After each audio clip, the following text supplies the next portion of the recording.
시장의 흐름이 갑자기 바뀌었습니다. 모두가 그토록 열광했던 AI 분야에서 돈이 빠져나가서 지금 전혀 예상치 못한 곳으로 흘러들어가고 있거든요. 오늘 이 거대한 자금의 움직임, 그 실체를 한번 파헤쳐 보겠습니다. 이 모든 이야기의 시작은 바로 이 숫자, 마이너스 10만 5천이었습니다. 이게 뭐냐면요. 지난 10월 미국의 일자리 통계가 발표됐었는데 알고 보니 이만큼이나 부풀려져 있었다는 충격적인 수정치가 뒤늦게 나온 겁니다.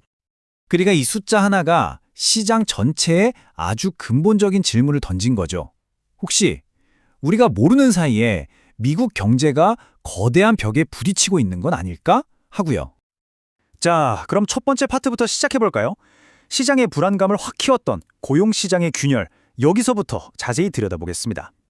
자, 이 차트를 한번 보세요. 겉으로만 보면 11월 신규 고용은 6만 4천 개가 늘어서 예상치를 웃돌았어요. 뭐 나쁘지 않아 보이죠? 하지만 진짜 중요한 건 바로 그 옆에 있는 10월 수치입니다. 무려 10만 5천 개가 아래로 수정되면서 11월에 좋은 소식을 그냥 집어삼켜버린 거예요. 이건 마치 이번 학기 성적표를 잘 받았는데 알고 보니 지난 학기 성적이 F였다는 걸 뒤늦게 통보받은 거나 마찬가지죠. 근데 이게 다가 아니었습니다. 설상가상으로 실업률도 예상보다 높은 4.6%로 나왔어요. 이건 뭐 고용시장의 펀더멘털이 우리가 생각했던 것보다 훨씬 약하다는 아주 명백한 신호였습니다. 여기서 우리가 좀 알아봐야 할 흥미로운 규칙이 하나 있는데요. 바로 3의 법칙이라는 겁니다. 이 법칙은 과거 경기 침체를 거의 귀신같이 맞췄다고 알려져 있는데요. 간단히 말해서 3개월 평균 실업률이 지난 1년 동안 가장 낮았을 때보다 0.5%포인트 이상 올라가면 경기 침체가 시작되는구나 하는 강력한 신호로 본다는 거죠. 지금 나온 4.6%라는 실업률은 바로 이 3의 법칙이 발동되기 직전까지 아주 위험하게 가까워졌다는 걸 의미합니다. 이런 경제 신호가 나오자마자 시장은 바로 반응했습니다. 특히 한 분야의 투자자들이 엄청난 공포에 휩싸였죠.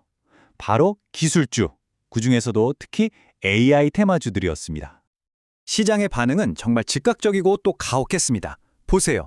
AI 소프트웨어의 대표주자죠. 서비스나우가 하루아침에 무려 11.5%나 폭락했고요. 브로드컴, 오라클, 마이크로소프트 같은 쟁쟁한 AI 대장주들도 줄줄이 하락을 피하지 못했습니다. 경기 둔화라는 공포가 미래의 꿈을 이야기하던 주식들한테서 투자자들을 떠나게 만든 거죠. 한 유명 투자 전략가가 이 상황을 아주 정확하게 짚어냈어요. 실물 경제 섹터로의 대이동이 빨라지고 있다. 이게 무슨 말이냐면 기술주에서 빠져나온 돈이 그냥 사라진 게 아니라는 겁니다. 우리 삶과 직접적으로 연결된 산업재나 헬스케어 같은 새로운 목적지를 찾아서 빠르게 움직이고 있다는 뜻이죠. 자, 그럼 이 똑똑한 돈들은 대체 어디로 가고 있는 걸까요? 이번 파트에서는 지금 시장의 가장 핵심적인 트렌드, 바로 투자 전략의 거대한 전환을 한번 살펴보겠습니다. 이런 움직임을 저희가 전문용어로는 섹터 로테이션, 그러니까 우리말로는 순환매라고 부르는데요. 투자자들이 경제 사이클의 다음 단계를 미리 내다보고 한 산업에서 다른 산업으로 자금을 옮기는 현상을 말합니다. 지금 시장에서 바로 이 거대한 순환매가 벌어지고 있는 겁니다. 이 슬라이드를 보시면 그 변화가 한눈에 들어옵니다. 투자자들이 왼쪽, 그러니까 미래 성장에 베팅하던 고평가 기술주에서 돈을 빼서요. 오른쪽, 지금 당장 안정적인 현금을 만들어내는 실물 경제 주식으로 옮겨가고 있다는 겁니다. 대표적으로 헬스케어나 산업재 같은 분야들이죠. 이런 분야들은 경기가 좀 안 좋아질 때 상대적으로 잘 버텨주는 일종의 방어주 성격이 강하거든요.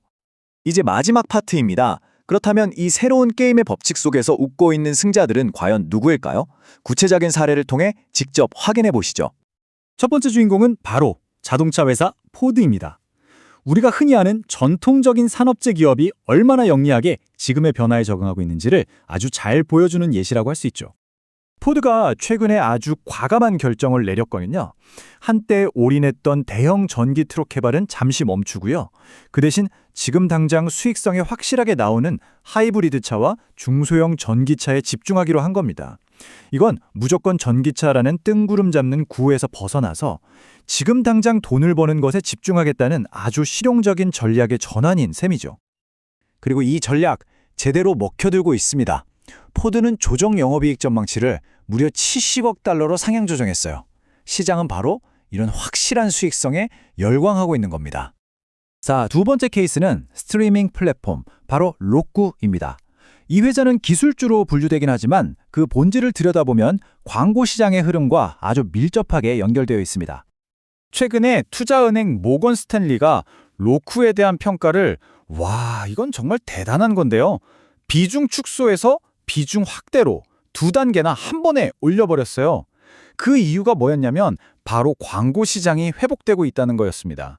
경기가 이제 바닥을 치고 다시 살아날 거라는 기대감이 로쿠의 주가를 끌어올리는 강력한 엔진이 되고 있는 거죠.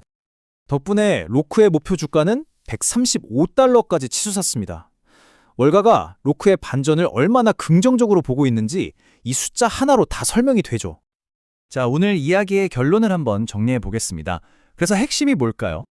첫째, 생각보다 차갑게 쉬고 가는 고용시장, 이거 진짜 경기 침체 신호일 수 있다는 거고요.